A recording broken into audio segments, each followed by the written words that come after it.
Hi again, welcome back to the Scandinavian History Podcast with me, Michael Schenkman. Last time, Gustav Vasa was faced with the most serious threat to his reign, the rebellion led by Nils Dacke. The peasantry in Småland in southeastern Sweden rose up against the king in protest against his religious reforms and his attempts to centralize the administration of the kingdom and to concentrate more power and money into his own hands. It took almost 2 years, but in the end Gustav Vasa was victorious. Nils Dacke was killed and thousands of other rebellious peasants were deported to Finland, where they were forced to serve in the military defending the eastern border of the kingdom. With the quashing of the Dacke War, Gustav Vasa was finally safe on the throne. He could now turn to other matters, such as his attempts to establish a new line of rulers and turning the noble House of Vasa into a respected royal dynasty. Today, we'll see how he went about it and what challenges he faced, both from the outside and from within his own family.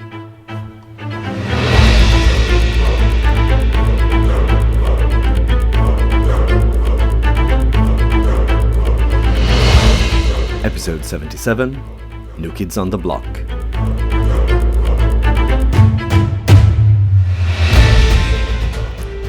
All the confiscation of church property that we've covered at length in the last few episodes had really made people angry. But on the bright side, it had also made Gustav Vasa fabulously wealthy. It had also given the crown financial resources that it had never had before. After the Dacke War, the crown controlled approximately 3/4 of all the land in the kingdom directly. This was a momentous shift in ownership in only a few years. It put resources in the hands of the king on a scale that would have been unimaginable in previous generations. Gustav Vasa had also enriched himself personally. He had confiscated some 3,000 farms for his personal possession that he claimed his family had donated to the church. Family, in this case, was rather creatively and generously defined. But who was going to argue with the king, right? You could say a lot about Gustav Vasa and the way he'd acquired all these unprecedented resources, but at least he put the money to good use. He built all those castles we talked about last time to protect the country against foreign invaders and domestic rebels. He modernized and centralized the bureaucracy, strengthening the state. And he poured lots and lots of money into luxury and a lavish lifestyle. That may sound frivolous and wasteful to modern ears, but it was actually a smart political move, even necessary to ensure his wobbly grip over Sweden. As I mentioned last time, Gustav Vasa wasn't regarded particularly highly by other monarchs. And I'm not even talking about the whole Lutheran Reformation thing, which made him anathema to all the Catholic crowned heads of Europe. No, I'm referring to the embarrassing fact that he wasn't of royal lineage. There were no kings or princes among his ancestors.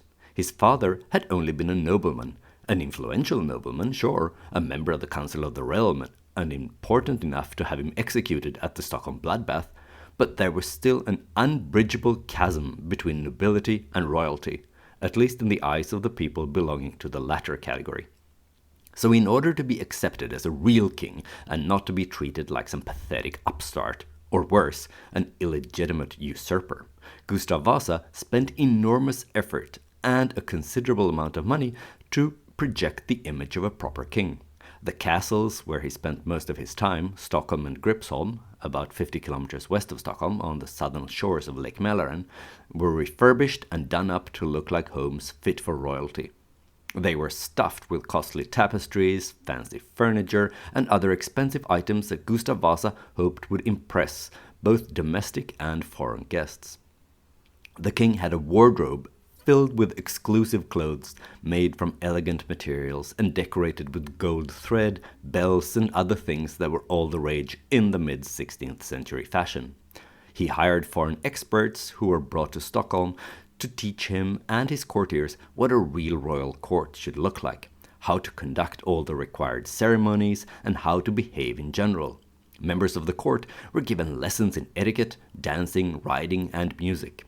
Younger noblemen were taught fencing. Sometimes the king, hands-on as ever, gave the etiquette lessons personally. It was that important to him. As we saw last time, the king brought foreign tutors to teach his sons to become proper princes, and when his daughters were to be married off, Gustav Vasa sent his eldest son Erik to the continent to check how real royal weddings should look like in order to not embarrass the Swedish royal family in front of the foreign dignitaries who had been invited.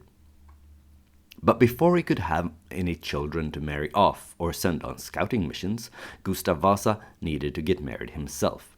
He started to look around for a wife almost as soon as he'd taken the throne. By that time, he was already in his 30s, and that was old for someone not to be married in the 16th century. True, he'd spent the last 10 years of his life held hostage by King Christian the Tyrant and then fought a war to break Sweden away from the Kalmar Union and establish himself as the King of Sweden. He'd been busy, but now it was about time to get hitched. For all the reasons I mentioned above, it was important that Gustav's bride be a real princess. He needed the prestige her pedigree would bring to the union and their future children to strengthen the legitimacy of his reign. Only a properly blue-blooded princess could give him that. In theory, there were scores of young women who qualified, but in practice, it would turn out to be a bit of a challenge for Gustav Vasa to find a bride. But the problem wasn't that Gustav was too picky. On the contrary, he showed an interest in marrying princesses from Mecklenburg, Pomerania, Poland, and even Denmark, but all of their fathers turned him down. As I mentioned before, the whole Lutheran Reformation business meant that none of the Catholic kings and princes were willing to give one of their daughters to the King of Sweden. That ruled out about half of Europe. He was left with England, Denmark, and those principalities of the Holy Roman Empire that had turned Lutheran. And most prospective fathers-in-law who didn't mind Gustav Vasa's Lutheranism still ruled him out on account of his low birth and new crown. I mean, sure, he was the King of Sweden. For now, but who knew if the Danes would re-establish the Kalmar Union again, or if one of the many peasant rebellions that seemed to erupt in Sweden under Gustav Vasa's rule would succeed and topple him in the end.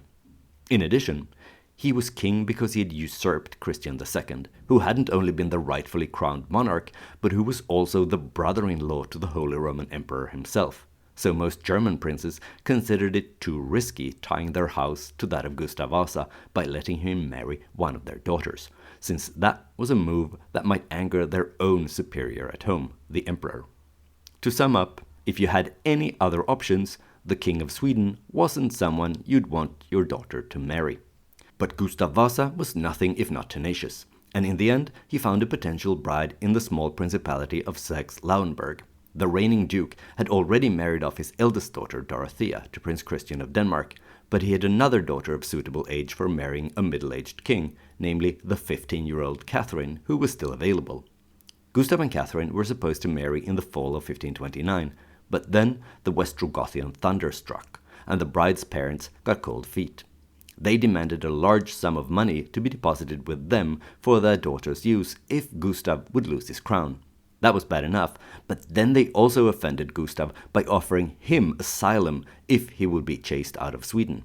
The king was enraged, Vasa style, by the suggestion and broke off the negotiations. But once he'd had time to calm down and had crushed the rebellion, he mended fences with the Saxe-Lauenburgs, and he eventually did marry Catherine in the fall of 1531. He was 35, and she had only just turned 18.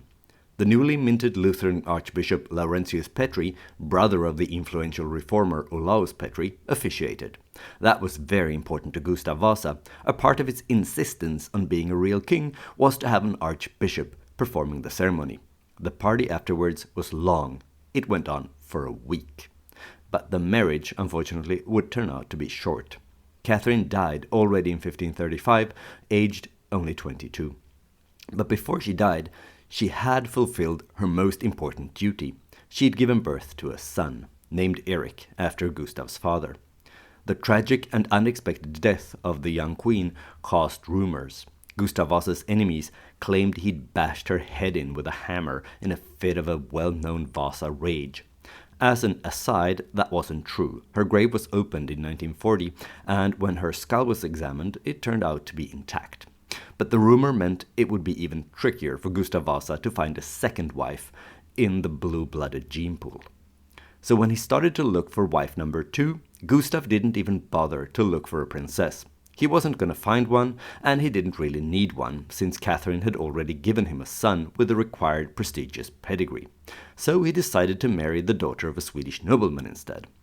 There were many pros to this choice. It would be much easier to attain her father's consent, it would be cheaper, and it was an excellent opportunity to tie the local nobility closer to his dynasty and to strengthen his popularity among the Swedish nobles. Remember that only a few years earlier, a big chunk of the Council of the Realm had sided with the rebels during the Westrogothian Thunder, and aristocratic support was far from a foregone conclusion as far as Gustav Vasa was concerned. In the end, he chose to marry a young woman from the Leonhuvud family. Margaret Leonhuvud was 20 years old when the widowed king, twice her age, proposed. She belonged to one of the richest noble families in the land. Their name means lion's head for those of you at home who keep track of colorful aristocratic surnames.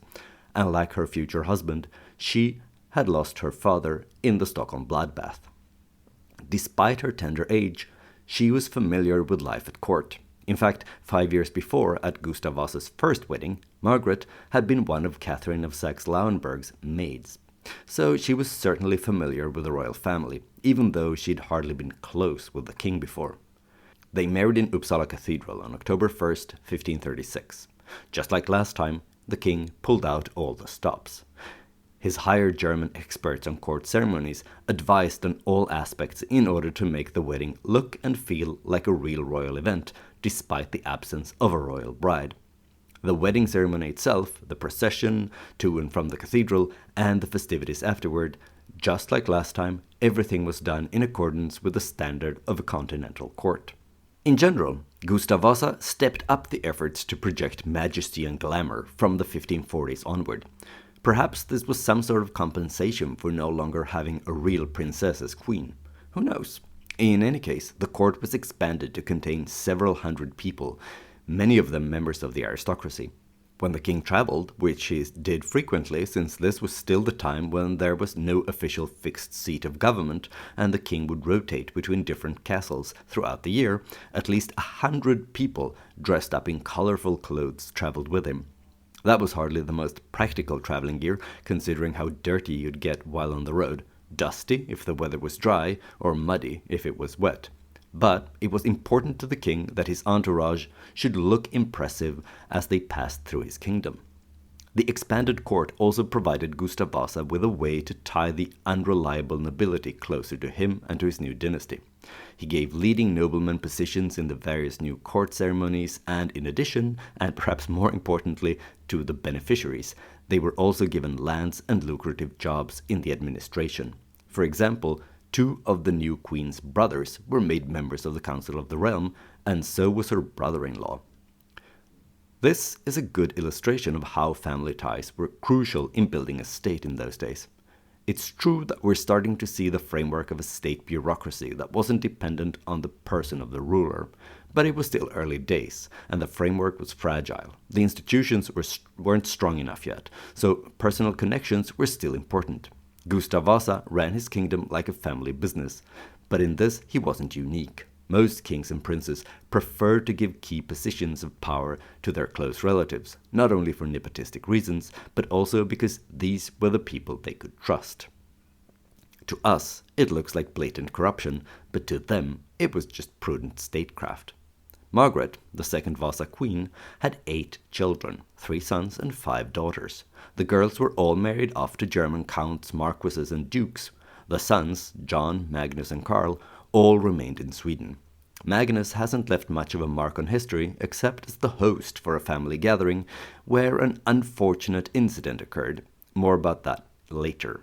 But his brothers John and Karl will become an important part of Swedish history because together with their older half-brother Eric, they dominated the second half of the 16th century in Sweden. As royal marriages go, Gustav's and Margaret's union seems to have been fairly successful. But it didn't last forever.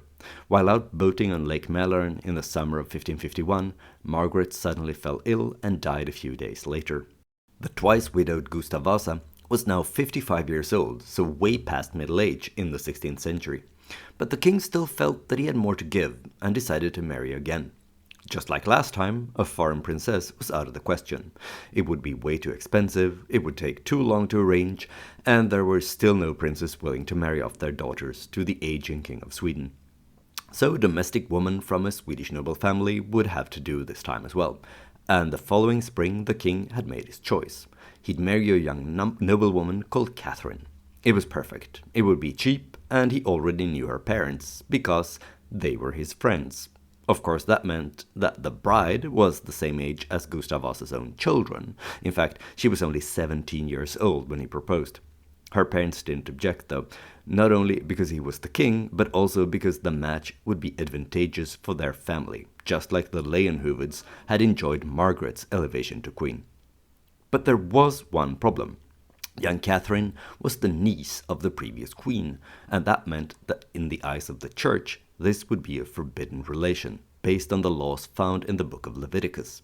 The bishops all agreed the marriage was out of the question. The same rule applied to pauper and prince, no exceptions.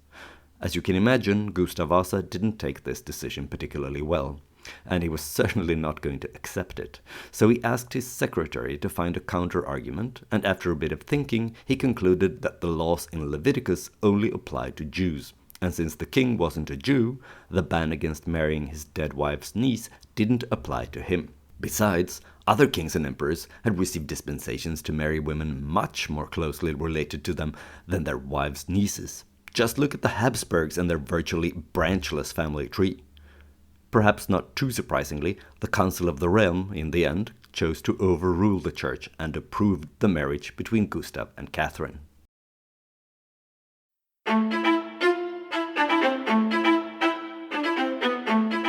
The year after Nils Dake's rebellion had been crushed, the king called another Riksdag.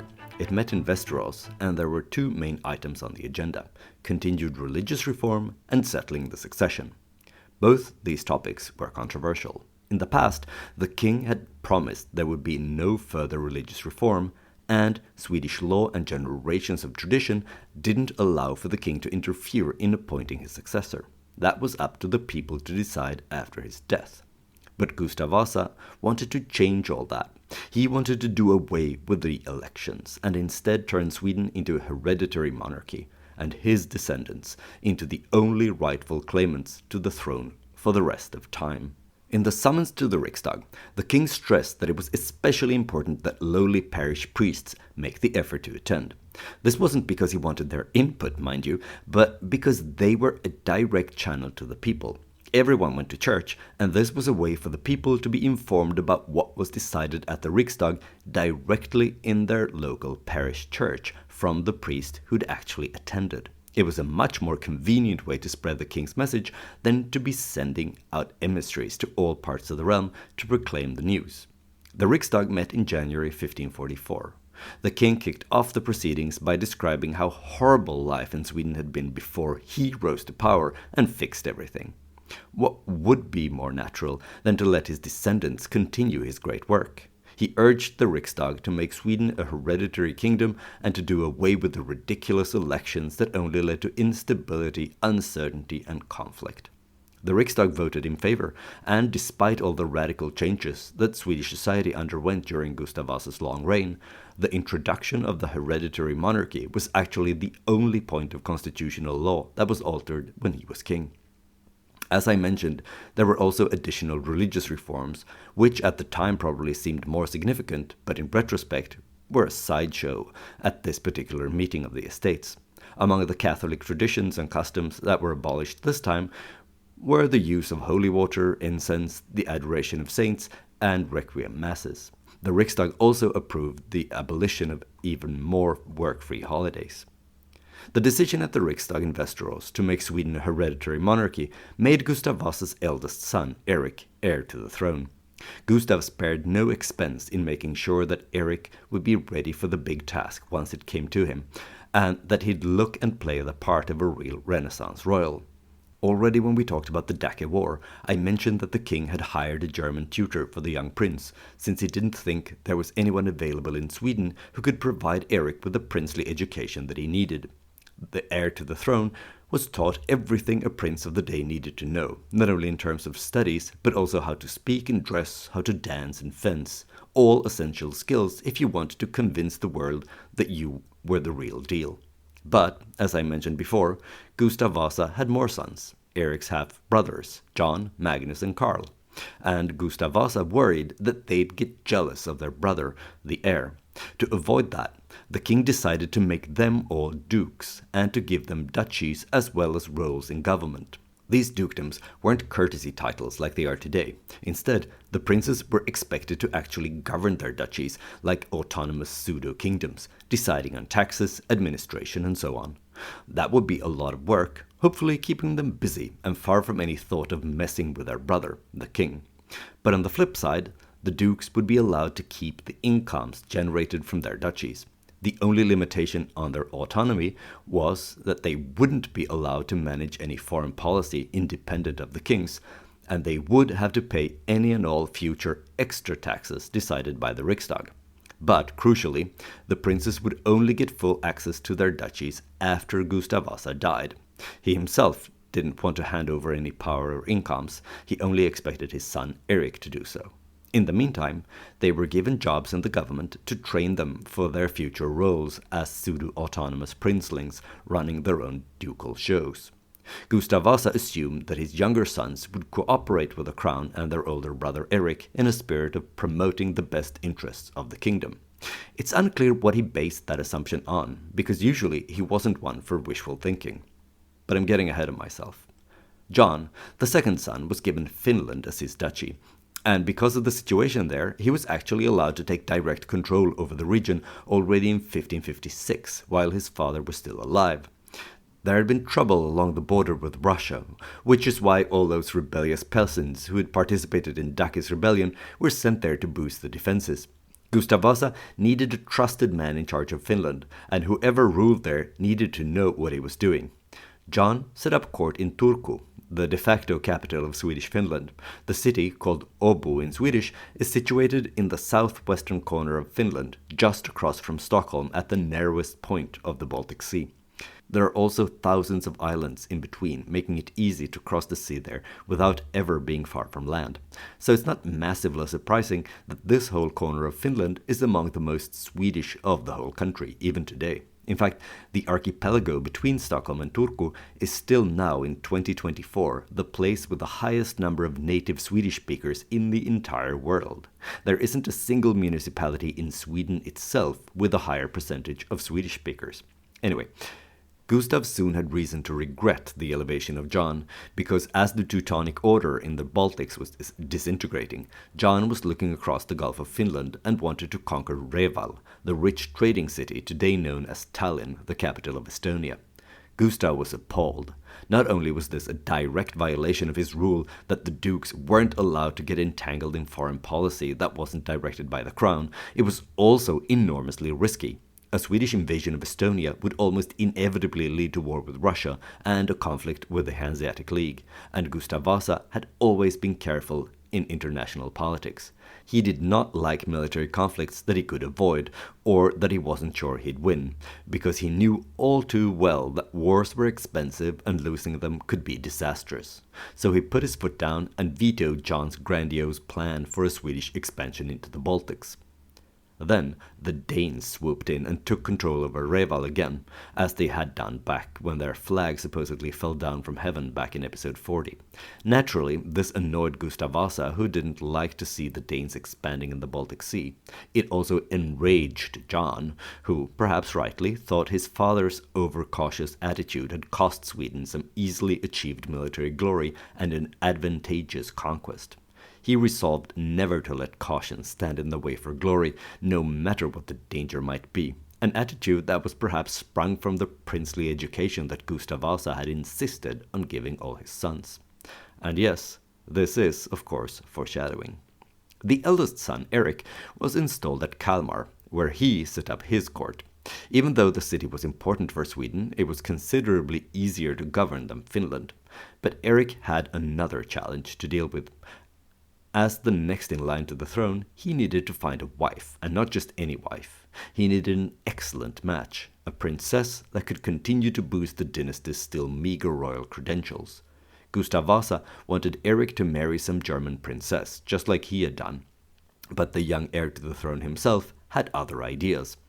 He had set his sights on Elizabeth of England. Yes, that Elizabeth, the legendary and famously unmarried Tudor queen. Gustav Vasa was dead set against it. England was far away, not in Sweden's sphere of influence. The King of Sweden needed strong alliances with German principalities, so it would be foolish to waste a possible connection on a far-off and, from a Swedish perspective, insignificant country like England. So he forbade Erik from wasting precious time and money on courting Elizabeth. But Erik ignored his father's orders. Instead, he made a deal with his half-brother John, the Duke of Finland, behind their father's back. Erik would support John's expansionist policy in the Baltics if John would go to England and propose to Elizabeth on Erik's behalf. John happily agreed and set off to England to try and convince the Virgin Queen to marry his brother. She rebuffed him, which shouldn't have come as much of a surprise. She wasn't keen on getting married in the first place, and if she would have, there's no chance she would have picked a husband from a newly established royal house ruling an insignificant kingdom at the very northern edge of civilization. Unfortunately, Elizabeth's refusal was too polite, so Erik thought he still had a chance. Gustav Vasa, who found out, because of course he found out, explained to his son that he was deluding himself.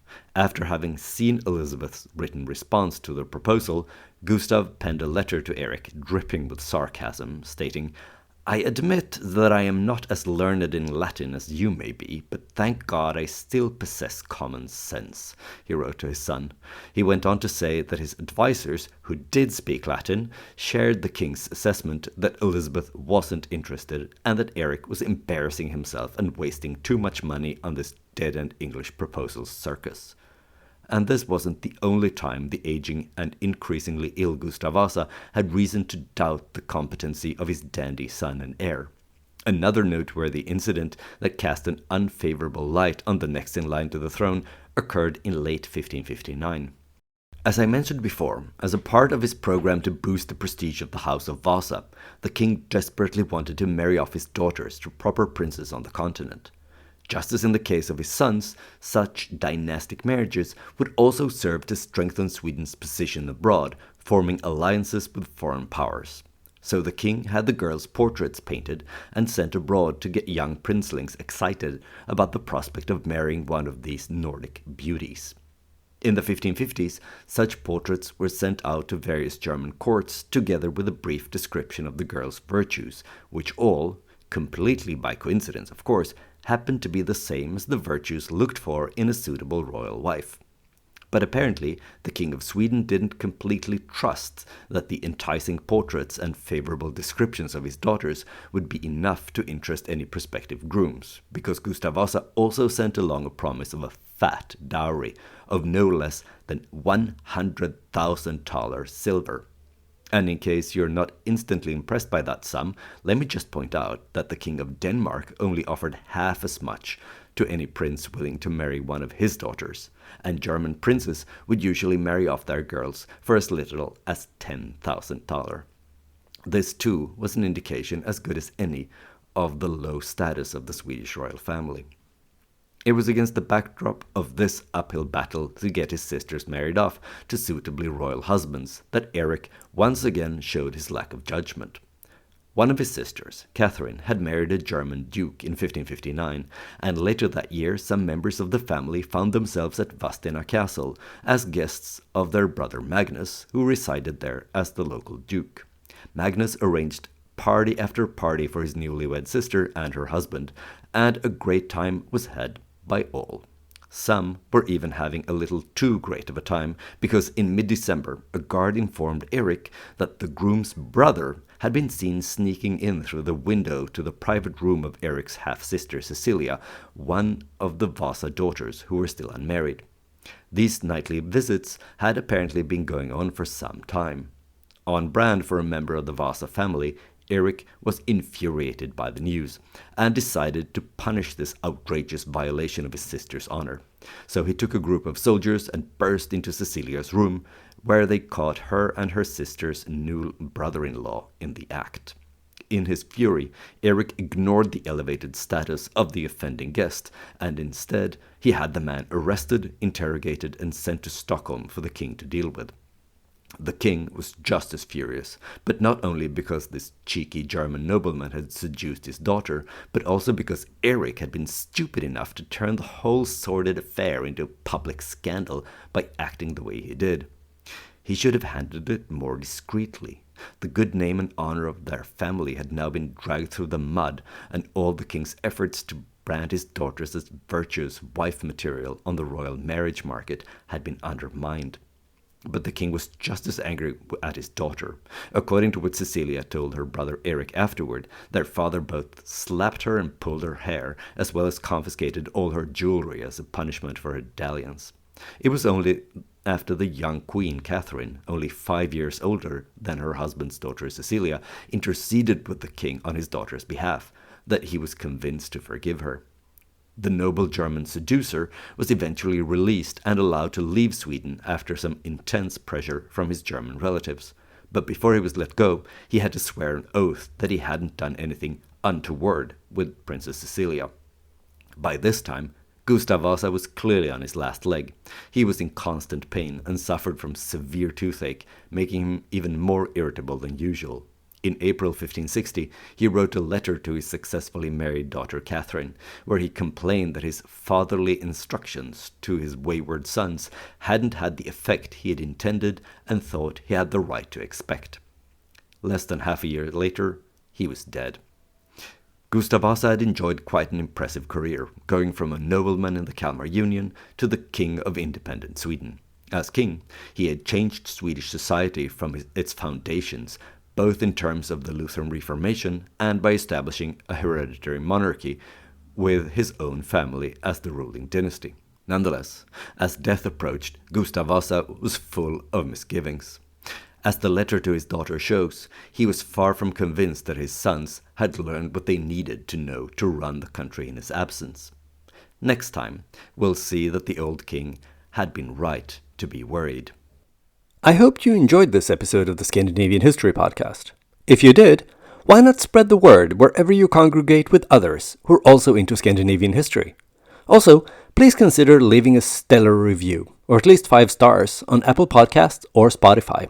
This is an excellent way to attract new listeners and to support the show.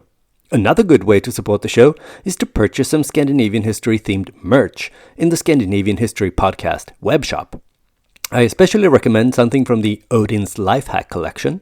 It's a line of merch with quotes from Havamal, accredited to the King of the Gods. You can get t-shirts, mugs, tote bags, and many other items with nuggets of Scandinavian wisdom, such as wake up early if you want another man's land or life, only fools hope to live forever by avoiding enemies, or speak useful words or be silent.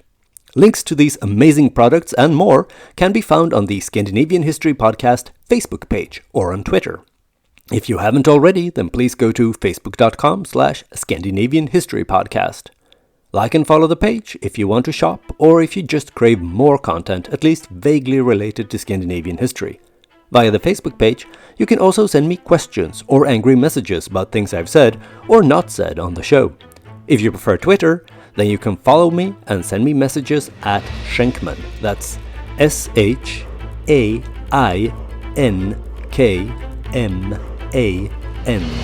I look forward to hearing from you.